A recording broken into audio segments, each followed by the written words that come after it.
for in this next era, we have to get really good at learning how to communicate with AI. And we don't need to be like technical. Well, we teach sales. We have a technique called peeling the onion. Like whatever somebody says, an objection, or like when you're trying to connect with somebody, it's like peeling the onion, asking more and more questions.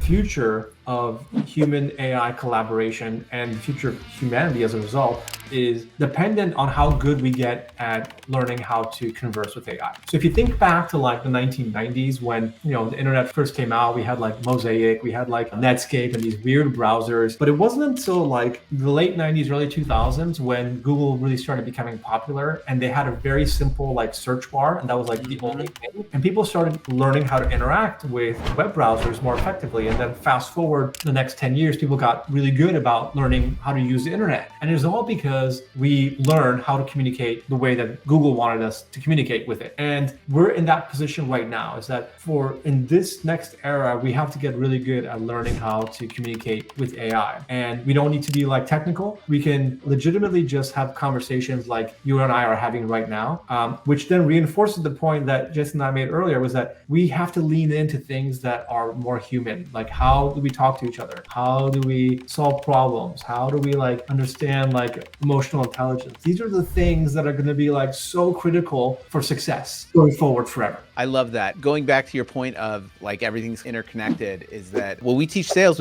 We have a technique called peeling the onion. Like whatever somebody says, an objection, or like when you're trying to connect with somebody, it's like peeling the onion, asking more and more questions, like why, right? It's just so funny how all that, like everything that we just talked about, whether it's understanding the human element more, it's like more of asking those questions, getting down to the core. And I think that like, the same techniques that we're using in AI to become better at prompting AI and all these questions is just going to make us better if you look at it holistically. Like just get better at asking questions, be curious like a child and just keep asking. And I love that, Jason, about the child. Like, be curious like a child. If your listeners, I'm sure all have families, the best gift you can give to your kids and children is to like really help them become better communicators. That is, in addition to like traditional schooling and traditional to, learning like STEM, science, technology, engineering, and math, which are all wonderful skills to learn. The best skill you can give your children is for them to become better communicators. Understanding those type of things is so much more important than, as we're seeing, learn how to use the tools, all the tools that we have, the AI and everything else, learn a basic understanding of everything. It is really creative thinking, and it really is peeling the onion. But yeah, like it just makes me think like it's kind of a different world. We don't need to learn.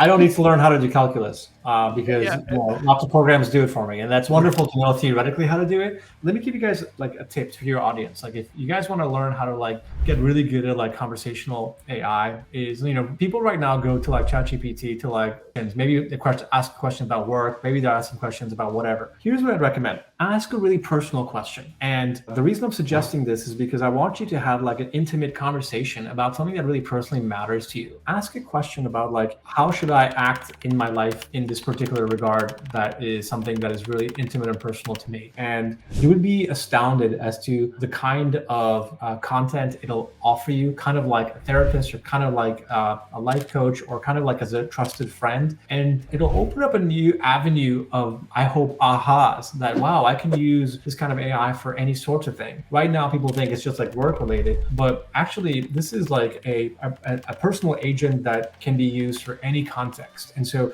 if you start having like a personal conversation with it, I think it'll help your audience reorient their awareness of the kinds of conversation they can have with it in the future when they're trying to solve a business problem. We're operating so much on autopilot these days that like stopping and really focusing on the communication is super important. How many times do you end up at the office, you don't even remember the drive there, right? Like we're just on autopilot. Yeah, right before this. Sometimes I do put my car on autopilot. Then, but right before this podcast, I was on a call with a client that I'm helping this team with their transformation initiatives. The topic of this call was we need to learn how to communicate more effectively together. And so I was coaching the team leader on how to design this conversation that she will be having tomorrow with her team. And literally it was like sort of like the basics of communication that we put on autopilot. We just assume. And those assumptions aren't always all internalized by everyone. And so we have to come together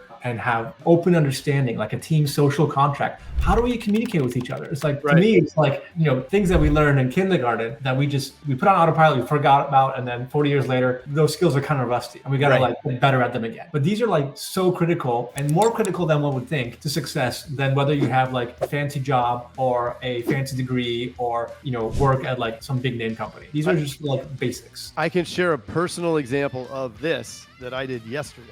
Like going in there, we all know that the airport can be stressful. And my wife and I, in the wrong situation, without eating and without having a lot of sleep in a high stress environment, it cannot be the most optimal place for us to be together, right? And we were together. And so in trying to understand how this whole thing unfolded and escalated, I turned to my friend, ChatGPT, and I worked through I said, this is how like my version on my perspective of the conversation. I would guess this is the other side of it, or even maybe it came up with that. Anyway, it was really interesting because it broke it all down, and then it said, you may want to look at cognitive behavioral theory. It started breaking it into all these different things. That was very useful, like good clues on ways to handle the situation so that it doesn't necessarily escalate, right? And of course, all of this is hypothetical. An email about that. The whole new thing, because we're always talking about it, emotional contagion. Have you heard of that before? Yeah.